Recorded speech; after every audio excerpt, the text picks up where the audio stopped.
စားရောခလေးပါဆိုပြီးတော့လေ ဟမ်ကလေးဒါကြီးရကလေးလား တပည့်ကြောင့်တောင်း ကလေးကိုမတီးနဲ့တော့ ဘာပြောလိုက်တာကလေးကိုမတီးနဲ့တီးသွားပဲချစ်သွားပဲမတီးပဲချစ်ပြသွားပဲ ဦးကလေအရန်စနာတတ်တာပဲဦးအားကြောင့်မလို့တကူအရင်ချစ်ပြီးအားကိုးနေရတာဖြစ်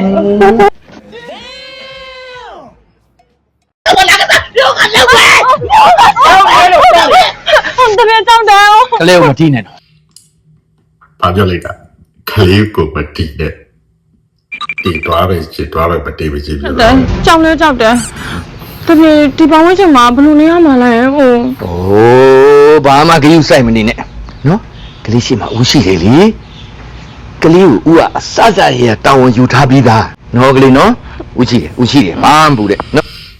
ကလေးတယ်ကွာလောက်ကြအောင် အဖိုးဟမ်အိမ်ရဲ့စက် ဘ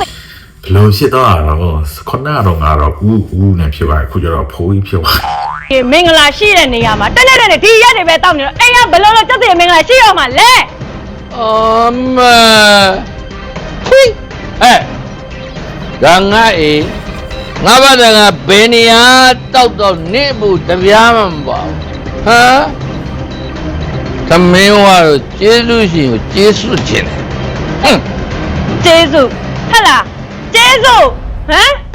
အစားရောခလေးပါဆိုပြီးတော့လေ ဟမ်ကလေး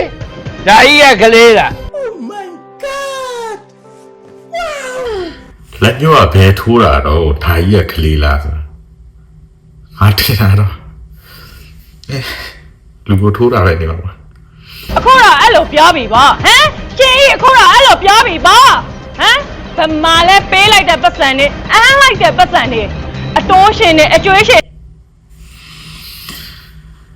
အေးကွာအစားတော့ကလေးနဲ့အခုကျတော့ဒါကြီးကကလေးလား